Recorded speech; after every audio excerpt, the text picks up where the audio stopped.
اس scale پہ تو بالکل نہیں. تھینک یو جی. اوور ٹو سلمان صاحب. جی شکریہ. دیکھیے میں آپ کو مثال کے طور پہ جو میرا حلقہ تھا لاہور کا NA 128 وہ دکھاؤں گا, اس سے آپ کو بالکل بات واضح ہو جائے گی کہ کیا گیا ہے. اگر ورک صاحب آپ کو چلا دیں جو میں نے آپ کو بھیجی تھی سلائیڈ ڈسپلے کر وہ اس پہ اگر آ جائیں.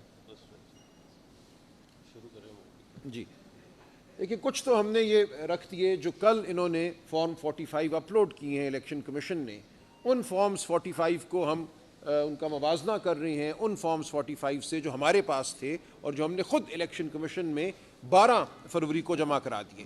یعنی کہ 443 پولنگ سٹیشن ہے, ان کا ریکارڈ اتنی تفصیل سے کوئی شخص 2 دنوں میں بنا کر فائل نہیں کر سکتا. جو ہمیں ملے فارم اپنے پولنگ ایجنٹ سے وہی ہم نے ہو بہو جمع کرا دیے الیکشن کمیشن میں. اور الیکشن کمیشن کو ہم نے یہ کہا کہ اب آپ منگوائیے اپنے ریٹرننگ افسر صاحب سے وہ فارم 45 جس کی بنیاد پہ انہوں نے نتیجہ مرتب کیا ہے. وہ تو نہیں منگوائے الیکشن کمیشن نے, لیکن بہرحال کل ان کو اپلوڈ کیا. تو جب ان کو اپلوڈ کیا تو جو صورت سامنے آئی وہ میں آپ کے سامنے رکھنا چاہ رہا تھا. سلائیڈ چلی نہیں چلی؟ جی یہ صرف مثال کے طور پہ 3-4 اگر ہم فارم 45 دیکھیں تو اس سے بات واضح ہو جاتی ہے کہ انہوں نے کیا فارمولا استعمال کیا. اور یہ تو فرسٹ جنریشن بھی نہیں, یہ تو بالکل ہی بچگانہ قسم کی حرکت کی انہوں نے کہ جہاں 1 ہے اس کو 7 بنا دیا یا اس کو 9 بنا دیا. اور اس کا نتیجہ یہ ہوا, جب یہ آئیں گے تو آپ دیکھ لیں گے کہ ہم نے فارم 48 بھی جو الیکشن کمیشن نے کل شائع کیا اپنی ویب سائٹ پہ, فارم 48 یہ ہوتے ہیں ہر پولنگ سٹیشن کا جو نتیجہ ہے وہ اس کے اندر لکھا ہوا ہوتا ہے, ہر پولنگ سٹیشن کا. اوور آل رزلٹ تو فارم 49 میں ہوتے ہیں لیکن 48 میں ہر پولنگ سٹیشن کا آتے ہیں. جب آپ پولنگ سٹیشن کے حساب سے چلتے ہیں تو آپ یہ دیکھیں گے کہ ہر وہ پولنگ سٹیشن جس پہ انہوں نے میرے مد مقابل کو دوسرے شخص کو جتوایا ہے وہاں پہ ٹرن آؤٹ 80-85% ہو گیا ہے. کیونکہ انہوں نے یہی کیا نا, جہاں 173 تھا اس کو 973 کر دیا. جب 800 ووٹ اس پولنگ سٹیشن میں صرف ایک قلم کی جنبش سے ڈالے تو ٹرن آؤٹ جو تھا اس پولنگ سٹیشن کا اگر حقیقتاً وہ 36% تھا یا 40% تھا تو ایک دم چھلانگ مار کے وہ 86% ہو گیا. یہ آپ کو نظر آئے گا. مثال کے طور پہ آپ اگر دیکھیں اس میں ہم چلے جائیں پولنگ سٹیشن نمبر 5 پہ. اب پولنگ سٹیشن نمبر 5 پہ اگر آپ بائیں ہاتھ سے آگے چلیں, بالکل اس کو ادھر لے جائیں اور پیچھے لے کے جائیے. یہ ہاں پولنگ سٹیشن نمبر 5 اور پیچھے لے جائیے, آپ لیفٹ پہ جائیں. آپ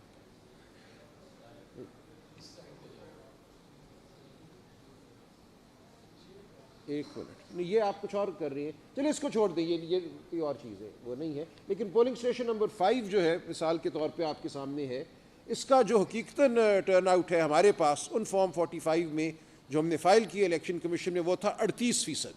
اس میں میرے ووٹ تھے 357, دوسرے شخص کے ووٹ تھے 123.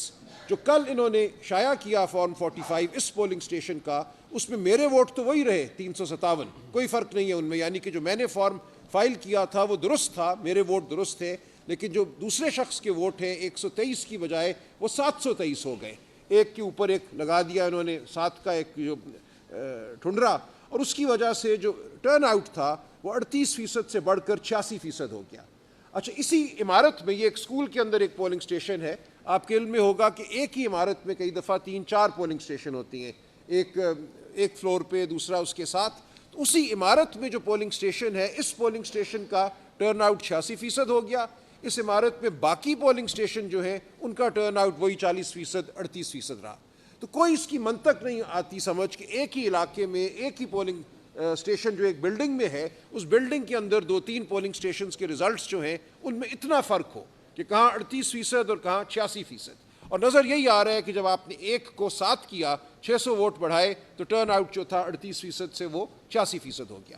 اب یہ جو فارم 48 ہے جو ہم نے یہاں لگایا ہے, یہ ویب سائٹ پہ موجود ہے الیکشن کمیشن کی. میں چاہوں گا آپ سب اس کو ڈاؤن لوڈ کر کے اس کو پڑھیں, دیکھیں, تو بالکل بات واضح ہو جاتی ہے کہ کتنے بونڈے طریقے سے رگنگ کی گئی ہے. رگنگ صرف یہ ہوئی کہ جہاں 44 تھا اس کو 444 کر دیا, جہاں 88 تھا اس کو 688 کر دیا. یہ polling station after polling station after polling station آپ کو یہ نظر آئے گا. اور اس کا نتیجہ یہ ہو رہا ہے کہ ایک پولنگ سٹیشن پہ جہاں رزلٹ درست رکھا گیا وہاں ٹرن آؤٹ 40% ہے, جہاں رزلٹ کو خراب کیا گیا, ٹیمپر کیا گیا, وہاں ٹرن آؤٹ جو ہے وہ 80-86% ہو گیا. تو یہ بڑی آسان سادہ بات ہے یہ کسی کو بھی میں سمجھتا ہوں سمجھنے میں مشکل پیش نہیں آنی چاہیے. اور جو کل رزلٹ شائع کیا ہے الیکشن کمیشن نے, یہ میں سمجھتا ہوں پاکستان کی تاریخ کا ایک بہت ہی اہم لمحہ ہے. پہلی بار ہم پورے وثوق سے پوری قوم جو ہے وہ دھاندلی کو اپنی آنکھوں سے دیکھ سکتی ہے. اب جو بھی ہوگا ٹرائیبیونل ہم جائیں گے, وہاں پہ 2 ٹرائیبیونل پورے پنجاب کے لیے بنائے ہیں جہاں 300 صوبائی نشستیں ہیں, 140 قومی اسمبلی کی نشستیں ہیں. تو ظاہر ہے کہ 2 جج صاحبان جو ہیں وہ تو 20 سال ان مقدمات کا فیصلہ نہیں کر سکیں گے. ہماری استدعا ہوگی, ہم ڈیمانڈ کریں گے کہ نمبر آف الیکشن ٹرائیبیونلز میں اضافہ کیا جائے ہر جگہ, اور خاص طور سے پنجاب جو کہ ایک بہت ہی بڑا صوبہ ہے. لیکن اس کے ساتھ ساتھ ہم چاہیں گے کہ عوام خود اپنی آنکھوں سے دیکھیں کہ ان کے مینڈیٹ کے ساتھ, ان کے ووٹ کے ساتھ 8 اور 9 فروری کی رات کیا ہوا. 8 فروری جب پولنگ ختم ہوتی ہے تو ہمیں فارم 45 مل جاتے ہیں, اور یہ الیکشن اس حوالے سے بھی بالکل منفرد تھا کہ اس بار پہلی دفعہ ہم نے اپنے پولنگ ایجنٹس کو بہت تربیت دی تھی کہ فارم 45 لے کر آنا ہے. اس سے پہلے کسی الیکشن میں اس طرح اتنی بڑی تعداد میں پولنگ ایجنٹ صاحبان جو ہیں یا محترمہ وہ فارم 45 لے کر نہیں آئے تھے. اس دفعہ ایک بہت بڑا ذخیرہ جو ہے ہمارے ہاتھ میں موجود تھا. اس ذخیرے کا موازنہ اب ہم ان فارمز 45 سے کر سکتے ہیں جو کل الیکشن کمیشن نے شائع کیے, اور اس میں نظر یہی آتا ہے کہ میرے ووٹ تو تقریباً وہی ہیں جو میرے فارم 45 میں ہیں. باقی جو کینڈیڈیٹس تھے جماعت اسلامی کے, TLP کے, ان سب کے ووٹ بھی وہی کے وہی ہیں. صرف ایک شخص ہے جس کے ووٹ جو ہے 127 سے 727 ہو جاتی ہیں یا 927 ہو جاتی ہیں. تو بالکل تواتر سے آپ کو ہر پولنگ سٹیشن پہ نظر آتا ہے کہ کسی ایک شخص کے, ایک مخصوص شخص کے ووٹ جو ہیں وہ بڑھائے جا رہے ہیں. تو اس کے بعد شک اور شبے کی کوئی گنجائش نہیں رہتی. اور بھی چیزیں ہیں, میں ان کا بھی ذکر نہیں کروں گا, جن سے اس بات کی اور بالکل توثیق ہو جاتی ہے کہ یہاں ایک بہت بڑی دھاندلی ہوئی ہے. یہاں پہ ایک بڑے منظم طریقے سے RO کی سطح پہ جب یہ فارم 45 بنائے گئے جن کو کل شائع کیا گیا, وہاں الیکشن پر ایک حملہ کیا گیا ہے, پاکستان کی عوام کے مینڈیٹ پر حملہ کیا گیا ہے. آئندہ اگر جمہوریت نے اس ملک میں قائم رہنا ہے تو اس حملے کو ہم نے پسپا کرنا ہے. ہم نے بتانا ہے قوم کو, اور ہم نے بتانا ہے ہر ادارے کو کہ اس طرح یہ ملک نہیں چل سکتا. اس طرح یہ ملک جو ہے اس میں اقتدار کی جو ٹرانسفر ہے وہ ایسے نہیں ہوگی کہ آپ RO صاحبان کے ذریعے کوئی رزلٹ مرتب کرائیں اور کہ فلاں جیت گیا اور فلاں ہار گیا. یہ اب آئندہ نہیں ہوگا, ہم اس کو نہیں ہونے دیں گے. اسی لیے ہم آپ کے سامنے حاضر ہوئے ہیں. اس کے لیے ہم ہر طرح کی جد و جہد کریں گے, قانونی جد و جہد کریں گے, پارلیمان میں جد و جہد کریں گے, اور عوام میں جا کر جد و جہد کریں گے. بہت شکریہ. کوئی کوشچن؟ جی سوال.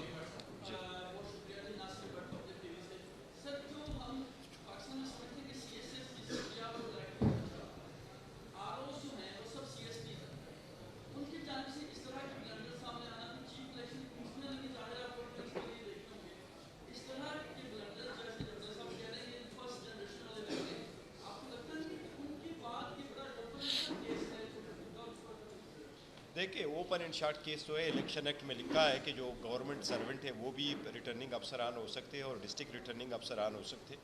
اس میں ہم نے پہلے پٹیشن فائل کر دی, اسی دوران ایک اور پٹیشن فائل کر دی اور سپریم کورٹ سے یہ استدعا کی تھی کہ ریٹرننگ افسران اور ڈسٹرکٹ ریٹرننگ افسران جوڈیشری سے ہو تاکہ ان پہ پریشر نہ ہو.